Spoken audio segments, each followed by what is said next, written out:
سلام بچه‌ها، به کانال یوتیوب رپورت خیلی خوش اومدید. بچه‌ها قبل اینکه بریم ویدیو ببینیم خوشحال میشم که از کانال ما حمایت کنید، یه لایک، کامنت، یه ساب کنید. بچه‌ها قراره 20 از بهترین ترک‌های تاریخ رپ فارسی رو با هم ببینیم. پس بزن که انگار مجبورم که ازت دورم، عشقونم نه غرور اجازه میده که به زشتر میشه فما تند میریم جلو سفریش، همینه که گوش میکن شد که پدیده شد که قوی به کل مملکت داد با ما نباش بد دیگه. خورم میکنن مثل من دکه تنهایی با فکر و خیالا، نمیدونی میشه سزای عاشقا اون که حتی نکرد به گدای استاد کارت دعوه روزی میرسه دشمنم من با من دست میده همه برادر به دلیل مرگ چگوارا، چون که خیلی وقت مخر رضا رفته به دورا با شب قهرم اصلا این دور و برادم ندیدم، هر چقدر حال دادم میرم ولی یادت نره برنده بازی. شرقیدم دادن اون که نمیداد و دیدم مواد زدن رفیقامو دیدم وقتیه فردا چی میشه را کجا بدونم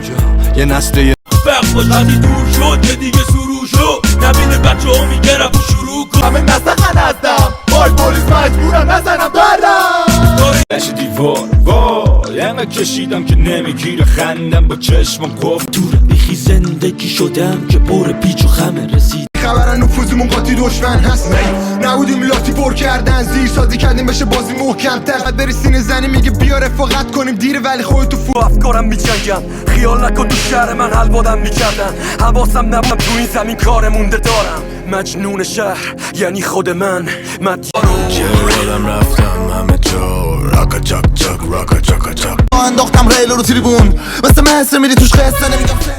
مرسی که بچه‌ها تا اینجا ویدیو نگاه کردین. بچه‌ها بریم 10 تا اول با هم. قبل اینکه بریم خوشحال میشم چنلمو استارت کنیم و به نظرتون کدوم رپر شایسته است که نفر اول باشه. پس بریم ویدیو رو که به ما میری یک نقطه است که تو نادونی خوابش و همونا رو برام گذاشتن این چیزا برای تو سوال و برا خدا سلام و چیزا که رو صحنه ایم همیشه هر جا آویزون دست میگیرن عکس و اسم هرچی و باشه سختی دوراش باشه خط من یه جا نمیمونم یه باک پر دارم یه راک پر پیچه تمام لحظه هم دنبال پشم نور چشمیام درگیر ریشی یا چه مدی زنم جر بزنم خار رپ و بدن جر و جر کس خار تتو بایدم چونی وابستگی تو من مرده حتی دوره خیابونم توش موندیم واسه 4 چیز یکی چون اجباره و دیگه جانیز بعد بالا ترس تو یک بارا دادن یه مستر ناز بار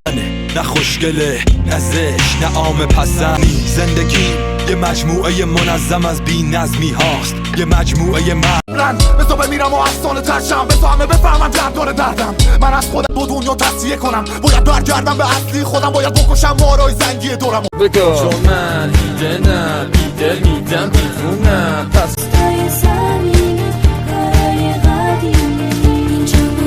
بکن محافظ خیشتن تو حادثه نیستن هرچی گل مچاله تر رایه بیدی میاد سراغ نیمه چپت روز یعنی فقط انتظار پیله شبت کن خودتو به اون را نزن روشن‌ترش میکنم پس بمون جا نزن خدا پاشو دارم خدا پاشو من یه عاشقانم با جرف دارم خدا پاشو. مرسی که تا اینجا ویدیو با هم بودین. خیلی متشکرم ازتون که تا اینجا ویدیو من نگاه کردین. قبل اینکه از چا خدافظی کنیم خوشحال میشم یه لایک و کامنت و ساب کرده باشین که حمایت شما باعث پیشرفتنه. امیدوارم روزتون پر از شرشت عشق و شادی باشه و فعلا